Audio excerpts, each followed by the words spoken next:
The End of the Lane by Frederick Cowles and read by Christopher Halton.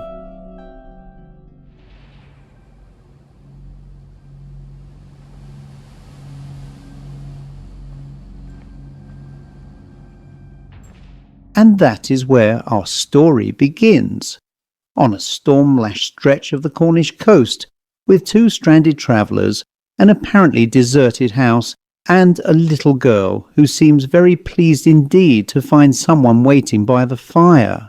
Frederick Cowles had a particular talent for taking the familiar ingredients of the traditional English ghost story and giving them a distinctly sinister turn. The End of the Lane is a fine example, straightforward, atmospheric, and perhaps best enjoyed on a dark night when the wind is rattling at the windows. So settle back and join me for Frederick Cowles's The End of the Lane. The old fisherman at Padstow was sure that a storm was brewing and solemnly warned us to be on our way if we intended to reach Newquay before darkness fell. But the afternoon was already well advanced. We had spent a good deal of time in that delightful church at Little Pethwick, and there were a number of things which must be seen in Padstow. The Palmer's tomb by the church wall, the Norman font, and the quaint bench ends inside the building, and Place House. By the time we had investigated these historic relics and had tea at a little cafe by the harbour, dusk had fallen, and the leaden sky looked rather forbidding. Yet Bill, who had decided we should follow the coast road rather than go back to the highway which leads through St. Column Major, would not be turned from his purpose. He argued that, according to the map, the coast route was more direct, and even if it was only a third-class road, the distance to Newquay was little more than 10 miles. I should here explain that Bill Evans and I were on a motor tour in Cornwall in the month of May. The car, which belonged to Bill and was christened Lizzie, was an ancient and dilapidated Ford with the annoying habit of developing a temperament at the most awkward times. It would trundle blithely along main arterial roads with garages at every 100 yards and never cause us a moment of anxiety, but let our way be by a country lane far from all signs of civilization, and it would begin to make queer knocking noises and eventually stagger to a halt. Or, for no apparent reason, a tyre would suddenly deflate itself, and no efforts on our part could ever locate the puncture. 2 or 3 times already we had been forced to push Lizzie uphill and down dale until we found a place where expert mechanical assistance was available. For Bill, in spite of his pretensions to practical knowledge, knows precious little about the internal workings of a car, and I know still less. That is why I was dubious about that coast road. But Bill, being a Welshman, is the most obstinate of all God's creatures when he likes, and all my protests lightly dismissed, we were soon bumping along a narrow winding road. I have no doubt but that, in the summer months, it is a very pleasant route. But in that early May, the Cornish weather had been singularly unkind to us. The car ploughed its way through deep puddles and patches of mud, and the distant roar of the sea through the gathering darkness was not exactly cheerful. Before we had covered a couple of miles, the rain started. At first it was only a light shower, but it quickly became a steady downpour. Somewhere beyond Park Head, in the most exposed situation imaginable, Lizzie began to cough and chug, and then stopped completely. With many groans and curses on my part, we alighted, and Bill started tinkering with the engine, whilst I held an electric torch. By the time the rain had soaked my mackintosh and trickled down my neck, Bill came to the conclusion that he was incapable of dealing with the situation. He suggested we should either have to abandon Lizzie and walk into Newquay, or if we pushed the car for a mile or so, we might find a sloping length of road down which she might roll into action again. I was all for walking, and of course Bill preferred to try the alternative. The argument was becoming slightly acrimonious when Bill gave a cheerful whoop and pointed ahead. I could just see the entrance to a narrow lane which led in a seawards direction. Bill flashed the ray of his torch upon something white at the side of the road. It was a board fastened to the stump of a tree, and on closer inspection we found that it pointed up the lane and was inscribed to Cliff House.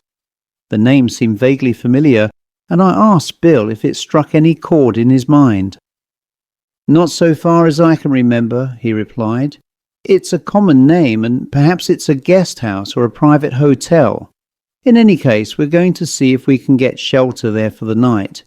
Even if it's just a private residence, I don't think we shall be turned away in this weather." So, after locking the car, we proceeded up the lane.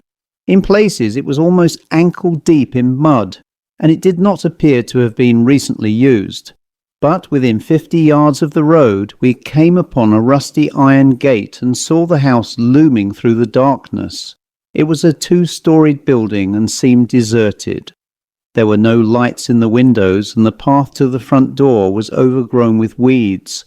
We found a bell pull and heard a thin clangor from the rear of the premises, but no one came in answer to our summons, and we stood hesitant upon the steps, shivering in the driving rain. "Come on," said Bill after a few moments. "Let's go round to the back and see if there is any way of getting inside. The owner of the place surely won't object if we take French leave and shelter here until morning." The path continued round the side of the house, but it was a mass of briars and trailing plants. We flashed our torches on the windows, which all seemed securely fastened. There was a heavy knocker on the back door, and I banged it loudly in the forlorn hope that someone might answer. But there was no response, only a dull, empty echo. Then Bill turned the handle, pushed gently, and the door swung open with a horrible creaking noise. "Almost as good as welcome on the mat," my friend laughed. "Whoever owns the place must be a very trusting sort of person. If he leaves his door unlocked, he must be prepared to find stranded wayfarers taking advantage of his implied hospitality." I felt a little uncomfortable as we went inside and found ourselves in a long passage which ran through to the front door. A staircase led upwards, and there was a grandfather clock, which I noticed had stopped at 2 o'clock. Under the stairs was a coat rack on which hung some dusty garments, and a chair occupied by a child's doll. Several doors opened off the hall, and choosing one, Bill flung it wide and led the way into a fairly spacious room. It was comfortably furnished, but had obviously not been recently occupied. Dust was on all the furniture, and the hearth was full of grey cinders.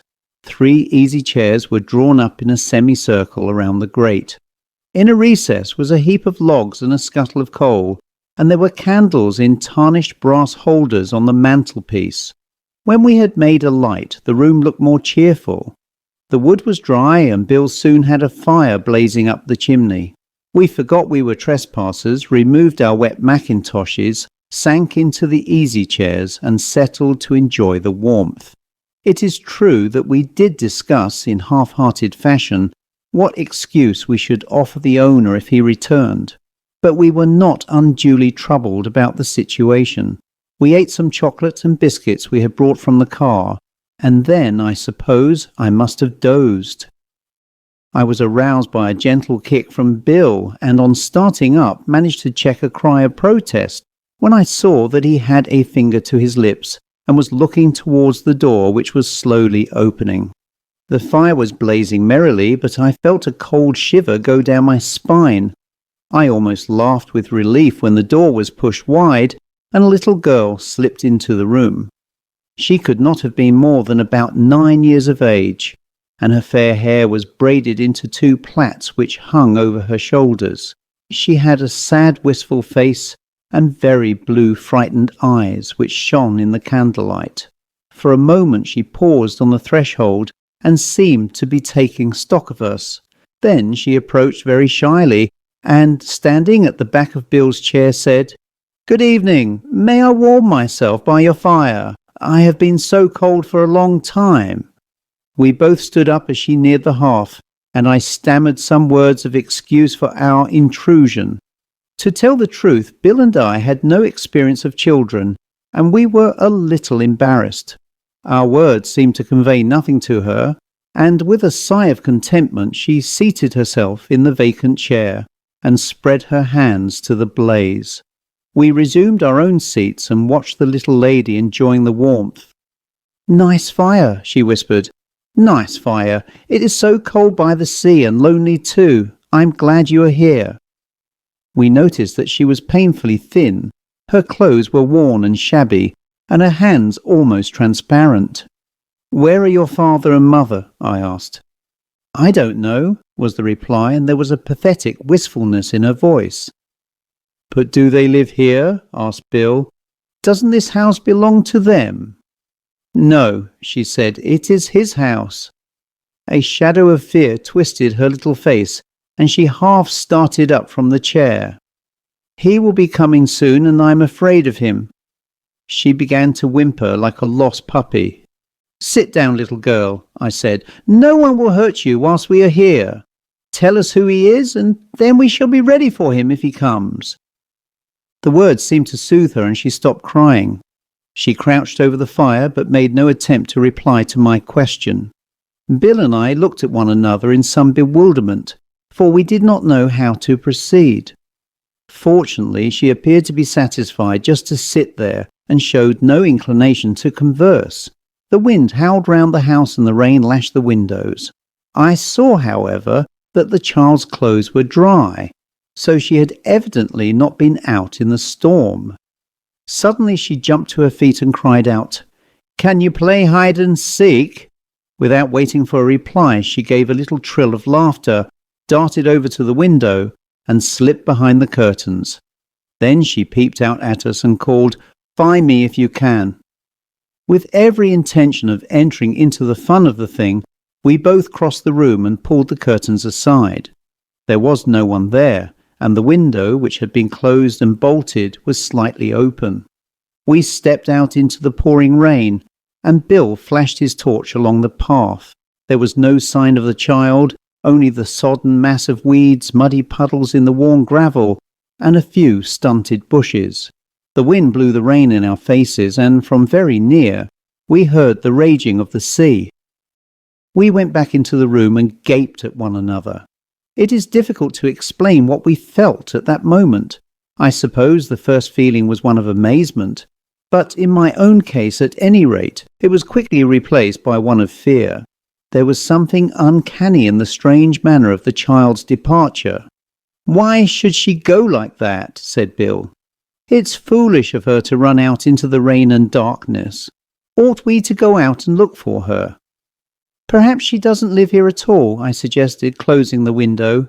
"There must be another house which we didn't notice, and if this is her home she will soon be back. It's no use trying to find her in this weather. We should probably fall over the cliffs or get lost in the dark." "That's it," agreed Bill. "There must be another house near at hand." It was a most reasonable explanation, but it wasn't entirely satisfactory, and we were vaguely troubled as we settled down again in our chairs. For a time we sat there waiting for a tap on the window or for the door to open.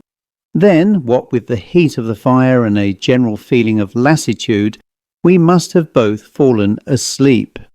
Some time later I awakened to find the fire dull and the candles guttering. Bill was snoring gently and the rain was still beating against the windows. I was trying to arouse myself sufficiently to get some more logs when I became uncomfortably aware of the fact that we were no longer alone. Somebody was sitting in the third chair on the other side of the hearth, and my first thought was that the child had returned. But it was not the little girl. It was a large, corpulent man. Without betraying the fact that I was awake, I examined the newcomer and did not like the look of him. I saw a round, sallow face with small, close-set eyes and a cruel mouth. He was quite bald, wore an old sports jacket, and a dirty white muffler was wound about his neck. Gently I moved my foot and gave Bill a nudge. He opened his eyes with a snort of protest and immediately saw the stranger. He regarded him for a few moments with a dazed look and then jumped to his feet and began to offer apologies for our intrusion. The fat man raised his hand as if to stop the string of excuses. "Pray do not mention it," he said, and his voice was soft and unctuous. "I am only too happy to find that you have made yourselves comfortable, and my only regret is that, as visitors so seldom come this way, I cannot offer you more generous hospitality." Under such courtesy, Bill naturally expanded, and soon we were discussing the vagaries of motor cars in very friendly fashion. We spoke of our plans for the tour. Our host seemed to know his Cornwall very well and gave us some useful tips about the roads south of Newquay. Then, in the ordinary course of conversation, I mentioned the little girl and expressed the hope that she would take no hurt by going out into the night. The sallow face changed. At first there was a look of fear in the mean eyes, and then it was replaced by anger. "Has she been here again?" he exclaimed. "I have forbidden her to enter this house, and yet she keeps coming back." "Who is she?" asked Bill. "I suppose she lives hereabouts." "She lives nowhere," was the soft answer. "She has been dead these 12 months and should lie peacefully in her grave." I felt that shiver of fear at my spine again. "Do you mean to say that she is a ghost?" I stammered. "Call her that if you like. Her name was Sheila Gow, and she once lived here. Now she comes back to plague us in death as she did in life." Bill rather rudely exclaimed, "Nonsense! She was just as much flesh and blood as you are. She sat by the fire and talked to us quite normally." The man gave a wheezy laugh. "Have it your own way," he said. "I happen to know that she died just over a year ago." The candle flames flickered and cast grotesque shadows on the walls, and I felt my scalp prickle. "Tell us about it," I muttered. "It's a good night for a ghost story, and we may as well be thoroughly frightened." Again he gave that uncomfortable laugh. "There isn't much to tell," he replied, "but I have never told the whole story before, and it may do me good." I had to move my limbs, so I fetched another log and threw it onto the fire. It caught at once, and a shower of sparks blew up the chimney. 2 years ago, Sheila Gow came to this house to live with her uncle, the oily voice went on. Her mother and father had both died within a few weeks of one another, and their fortune, amounting to some £20,000, had been left to the child, with the proviso that if anything happened to her, the money should come to the uncle. "A dangerous sort of stipulation," interpolated Bill. The man took no notice of the interruption and went on. "The uncle was a bachelor and a poor man. All his life he had longed to travel and enjoy the luxuries he had never known. There was no place in this house for a child, and it was not long before the uncle began to plan to get possession of the money. It was too great a temptation." "Do you mean that he plotted to murder the little girl?" I asked. "Put it that way if you like. I should prefer to say that he planned to arrange a convenient accident. The child, you must remember, was the one obstacle to the realization of all his dreams, and so she had to be removed." Again he gave that wheezy, unpleasant laugh. "She was a strange little girl. She liked to play hide and seek. The uncle played the game with her so many times that at last he saw how he could use it to his own advantage. This house is very near to the edge of the cliff. One night he persuaded her to let him hide outside in the darkness, and to endeavour to find him by the sound of his voice. It would have been very easy but for an unforeseen thing. The night was black and cloudy, but just as she got to the very edge of the cliff, the moon came out and revealed her danger. She jumped back, and her uncle was compelled to push her over. There is a sheer drop of 300 feet, gentlemen, and she screamed as she fell to her death." "What a filthy, murderous trick!" shouted Bill. "I hope the devil got caught in his own toils." Unfortunately for him, he did.